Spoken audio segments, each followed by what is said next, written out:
takut sama masa depan. Rasanya kayak nggak ada kepastian dan itu bisa bikin kita jadi cemas. Yang penting adalah gimana cara kita ngatasinya biar nggak menghalangi langkah kita. Akui rasa takut itu ada. Jangan denial. Akui kalau kamu merasa takut atau cemas akan masa depan. Semakin kamu coba lari atau menghindari perasaan itu, semakin besar rasa takut itu akan membayangi kamu. Terkadang, langkah pertama buat sembuh adalah dengan jujur sama diri sendiri. Bilang aja, oke, gua takut, dan itu nggak apa-apa. Dari sini, kamu bisa mulai bergerak maju. Fokus pada hal-hal yang bisa kamu kontrol. Masa depan emang nggak bisa ditebak, tapi ada banyak hal yang masih bisa kamu kontrol sekarang. Fokuslah sama apa yang bisa kamu lakukan hari ini. Misalnya kamu bisa atur keuangan, tingkatin skill, atau bangun relasi yang baik. Dengan ngelakuin hal-hal yang bisa kamu kontrol, kamu akan merasa lebih tenang dan nggak terlalu overwhelmed. Buat rencana tapi fleksibel. Bikin rencana itu penting, tapi jangan terlalu kaku sama rencana tersebut. Hidup punya cara sendiri buat ngasih kejutan, jadi biarkan rencana kamu fleksibel. Kalau ada yang nggak berjalan sesuai harapan, jangan langsung panik. Rencana yang baik adalah rencana yang bisa beradaptasi dengan keadaan, bukan yang harus sempurna di setiap langkahnya. Berlatihlah mindfulness dan hidup di saat ini.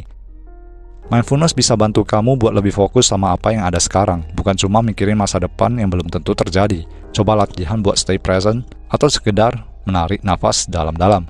Rasakan momen ini, syukuri apa yang kamu punya sekarang, dan biarkan pikiranmu lebih tenang. Jangan bandingkan hidupmu dengan orang lain.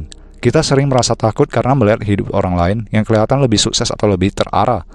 Tapi ingat, kamu cuma lihat bagian yang mereka mau tunjukin. Setiap orang punya struggle masing-masing yang gak selalu kelihatan. Jadi berhenti bandingin diri sama orang lain. Fokus aja sama perjalanan kamu sendiri. Cari dukungan orang-orang terdekatmu. Rasa takut akan masa depan sering terasa lebih berat kalau kamu jalani sendirian. Jangan ragu buat cerita atau curhat sama teman, keluarga, atau orang-orang yang tentunya kamu percayai.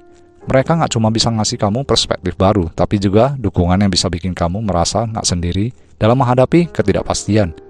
Ambil tindakan kecil setiap hari. Daripada terus-menerus takut sama hal yang belum terjadi, lebih baik ambil langkah kecil tiap hari.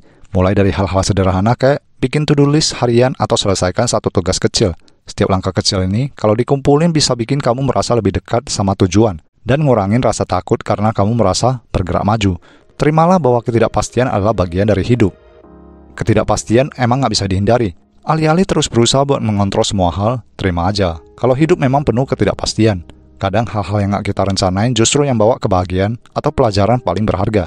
Biarkan hidup berjalan dan nikmati perjalanannya. Ingat pengalaman di masa lalu yang berhasil kamu lewati. Coba ingat-ingat lagi masa lalu. Pasti ada momen-momen sulit yang berhasil kamu lewati kan? Gunakan itu sebagai pengingat kalau kamu pernah menghadapi hal-hal yang menakutkan dan bisa melewatinya. Ini akan membangun rasa percaya diri kalau kamu juga bisa menghadapi ketidakpastian yang ada di masa depan. Bersyukur untuk hal-hal kecil. Kadang rasa takut muncul karena kita lupa bersyukur. Coba hitung semua hal baik yang kamu punya sekarang, sekecil apapun itu. Rasa syukur bisa membantu meredakan kecemasan dan bisa bikin kamu lebih fokus sama apa yang ada, bukan apa yang belum terjadi. Bersyukur nggak bikin masalah hilang, tapi bisa bikin hati jadi lebih ringan. Itu dia cara menghadapi rasa takut akan masa depan. Semua orang punya ketakutan yang sama, tapi yang bikin beda adalah gimana cara kita menghadapinya. Jangan biarkan rasa takut menghambat langkahmu. Tetap bergerak, tetap berusaha, dan percayalah bahwa masa depan itu nggak seburuk yang kita bayangkan.